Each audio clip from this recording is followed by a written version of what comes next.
.135 with Pat Martin at WXLW. Who do I have on the line here? This is Rich Little. How you doing, Rich? Fine. You're coming into town this weekend, aren't you? Yeah, this Saturday for the Indianapolis State Fair. And what are you going to be doing out there? Well, I understand we're going to do 2 shows, and I'm going to be doing a lot of people, a lot of music, Tom Jones and Elvis and Frank Sinatra and Johnny Cash, and I have Richard Nixon now as a used car salesman from San Clemente. I'm doing a bit on that. And I may do a little Gerald Ford. I must say that I'm still working on it. I'm not too sure the American people know what he sounds like yet, but I've been working on it. I see. Can you do maybe a Nixon impression and maybe a Ford impression for us here on the phone? Well, I don't think I can do a Nixon impression because Richard Nixon would rather just sit down here in San Clemente on his back taxes and enjoy the California sun. But I've noticed that Gerald Ford has kind of a sing-songy voice. I promise to be a good president. Politics, you know, is a lot like sex. You don't have to be good at it to enjoy it.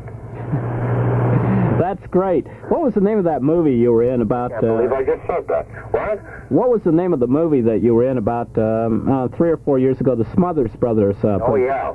That was a Laurel and Hardy picture with Richard Nixon and Spiro Agnew as Laurel and Hardy.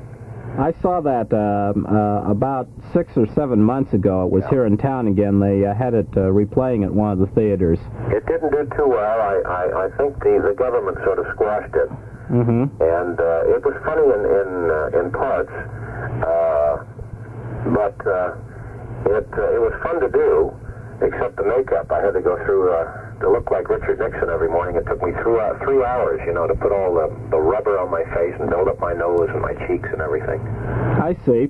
Are there any other... Richard Nixon to have his face built up, but it took us 3 hours every morning. What do you think your best impression is, Rich?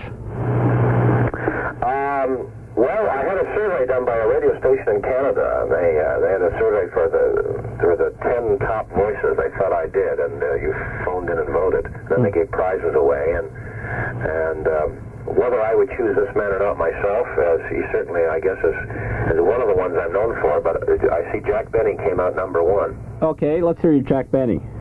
You want to hear Jack Benny at these prices? Oh, for heaven's sake. Gosh, I don't know. I mean, I've been doing Jack for so long, and Jack has been around. Jack is so old that he can remember when sex was dirty and the air was clean. Do you have maybe some other ones that you might be able to share with our audience here?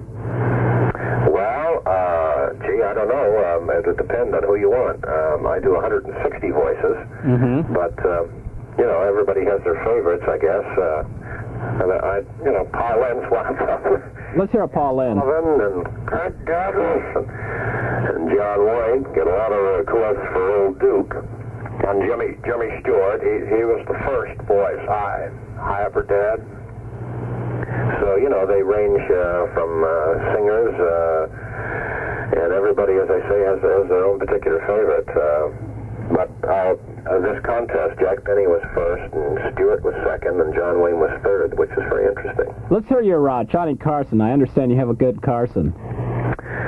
Well, Johnny Carson is an attitude, really. You have to kind of see it with all the mannerisms. May the sewers of Rangoon back up into your breakfast. You know, it's an attitude, Johnny is, really. How'd you get started in all of this, Rich? Imitating teachers at school. How long ago was that? This was, when I was about 15, 16 years old. Did you ever work in radio? Yeah. I was hired in radio, I think, to do every shift in a different voice. I was the only guy working for the station. What type of cities did you work in radio? What kind of what? What type of cities? I mean, which cities did you work in? I'm from Canada, and I worked in a small station up near Ottawa, which is my hometown, called CJET, and I worked there for 2 years. And then I worked at a station called CFRA for a while. And then I got into TV, and I did some interviews, and I was performing, doing impressions sort of as a hobby. And then I got on the Judy Garland show in 1963. Mel Torme was instrumental in getting me on that, and I really, except for visits, never went back after that, you know.